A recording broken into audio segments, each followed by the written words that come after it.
Hello everyone, welcome back. तो बात कर लेते हैं अटेम्प्ट्स के बारे में।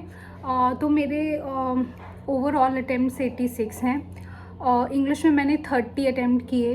क्वांट में मेरे अटेम्प्ट बहुत कम है, 21। और क्वांट बहुत इजी आई थी, बहुत ही इजी डीआई आई थी। और मैंने कम ही अटेम्प्ट किए, मतलब मुझे ऐसा लगता है कि 30 लोगों ने अटेम्प्ट किए हैं यार। 28, 30, 31 मतलब ऐसे अटेम्प्ट्स रहे हैं। तो क्वांट में मेरे अटैम्प्ट कम थे। अदर देन दैट अगर मैं बात करती हूँ रीजनिंग की, तो रीजनिंग में मैंने 35 अटैम्प्ट किए हैं। तो this makes my overall attempts of 86। लेकिन how ever I don't know, क्योंकि ईजी शिफ्ट थी आई थिंक, और अभी तक और ज़्यादा हुए नहीं है शिफ्ट्स। तो वी कांट से कि नॉर्मलाइजेशन होगा कि नहीं होगा, या फिर कट ऑफ कितनी जाएगी। आई डोंट नो यूपी की कट ऑफ कितनी जाती है, तो let's see.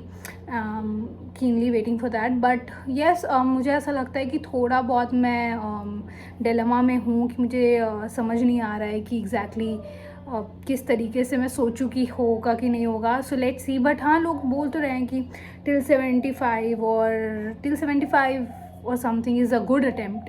So let's see what happens. And मैं आपको थोड़े बहुत क्वेश्चंस के बारे में बता देती हूँ। रीजनिंग में बेसिकली वो सीरीज़ वाले क्वेश्चंस आए थे जिसमें 3 लेटर्स के वर्ड्स थे और उस पर बेस क्वेश्चन था।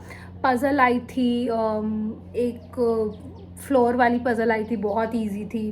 फिर उसके बाद वो वाली पज़ल आई थी जिसमें आपको अनसर्टेन वाली पज़ल आई थी, वो इजी थी। डायरेक्शन आया था, वो इजी था। इनइक्वालिटी आई थी, साइलॉगिज्म्स आए थे, और और मतलब और भी पज़ल्स आई थी। मंथ वाली आई थी, जिसमें जनवरी, जुलाई, सितंबर ऐसे करके था। मतलब सितंबर में 30 डेज थे, बाकी सब में 31 डेज थे, ऐसे आई थी। और मतलब इजी थी। Reasoning was very doable. And quant भी बहुत इजी थी, मतलब एकदम बहुत छोटी सी टेबल आई थी जिसमें नॉन फिक्शन बुक्स थी। और जनवरी और फरवरी का दे रखा था ABCD। और अरिथमेटिक के कुछ क्वेश्चंस आए थे, डुएबल थे। एक केसलेट आई थी।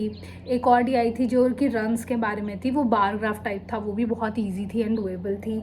पार्टनरशिप के क्वेश्चंस थे, टाइम स्पीड डिस्टेंस के थे। तो all in all it was an easy shift I feel. So अभी आगे पता नहीं, क्योंकि एंड इंग्लिश में सब कुछ ईजी था। पैराजंबल थोड़ा सा ट्रिकी था, बट मैंने अटेम्प्ट किया है उसको।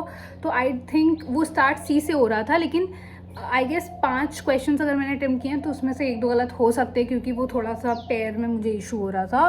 तो ये सो या that's it. And this was my overall analysis of what I performed. Now let's see how much you guys attempted. And मुझे पता है आप लोगों ने ज़्यादा अटेम्प्ट किए होंगे, क्योंकि ठीक है। बट एनीवेज, आई होप कि कट ऑफ इतनी जाए जितने में हम लोग का हो जाए सिलेक्शन। बाकी let's see. All the best for upcoming exams and stay tuned.